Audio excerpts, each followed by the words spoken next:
لاباس بخير؟ تنتمنى تكونوا بخير وعلى خير وانتم كتشاهدوا هذا الفيديو. اليوم غنحضر معكم الطنجيه في الكوكوت، طريقه سهله ومضمونه، المهم انا مجرباها ومعاوده. هذه الطريقه ديالتي اللي كندير. نبداو بالصلاه على نبينا، اللهم صل وسلم على سيدنا محمد. دابا ندوزو للمقادير والطريقه ديال التحضير. المقادير: عندي هنايا كيلو ديال اللحم ديال الغلمي، اللحم ديال العيد. عندي هنايا كاس ديال زيت الروميه والبلديه. عندي هنايا الزعفران شعره درتو في كاس ديال الماء باش يذوب. المهم الزعفران راه غير شويه.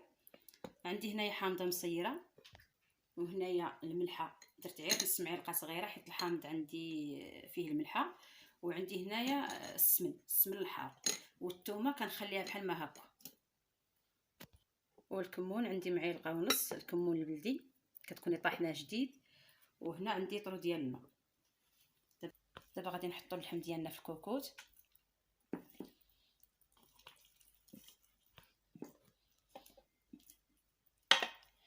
غادي نخوي هاد الزعفران، غنزيد الملحه. المهم الملحه درت نص معلقه صغيره. غندير السمن وتا الزبده، حتى هي اللي عنده الزبده يديرها. انا درت السمن هذا حار شويه. عندي هنايا الحامض مصير كنحيدوا ليه داك العطومه ديالو. عندي هنايا الثومه، غنزيد الزيت.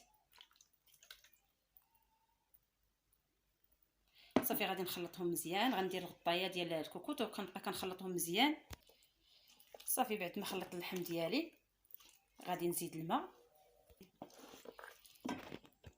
دابا غادي نزيد الماء.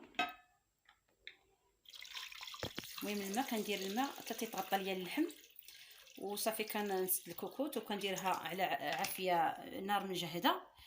كنديرها على نار مجهده حتى تتغلى ليا الكوكوط. بغيت تبدا تصفر عاد كنقص عليها وكنخليها جهد ساعه. المهم انا سديت الكوكوط ديالي، غادي نديرها فوق البوطه. قلنا غادي نديرها العافيه تكون مجهده حتى تتغلى لينا الكوكوط. عاد كنقص عليها على عافيه مهيله وكنخليها جهد ساعه. بالنسبه للكمون حتى تيطيب لينا اللحم ديالنا. ومهم الا بقى لينا شويه ديال البلول وداكشي كندير البوطه، كنجهد البوطه وكنخليها حتى تيكح لينا داك الماء. صافي كيبقاو لينا غير اللحيمات. عاد كنديروا الكمون ديالنا. اللحم ديالنا بعد ما خلينا ساعه ديال المكانه اللي خلينا كيطيب. دابا هو طاب اللحم. دابا انا غادي نخلي الكوكوط مفتوحه ونخليه كيطيب حتى يكح لينا هاد البلول. صافي نقدموا اللحم ديالنا. المهم هاد اللحم ديالنا ها هو يكح لينا البلول، وكندير على نار مجهده حتى تيكح. صافي نجيو نقدموا اللحم ديالنا.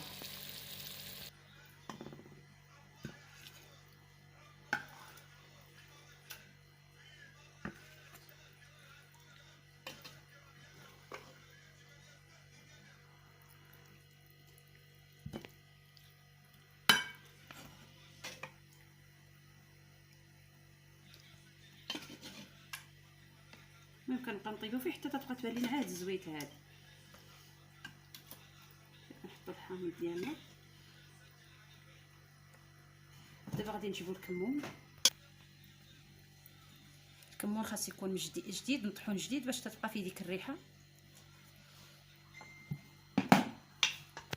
صافي وكنديرو خضيره مسلوقه وشليضه.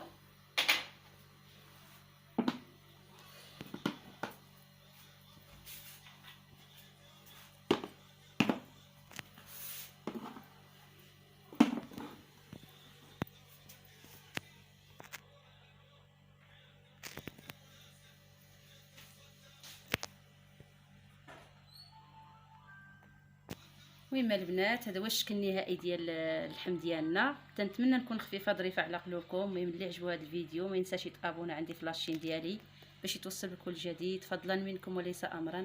تلاقاو فيديو اخر ان شاء الله. مع السلامه.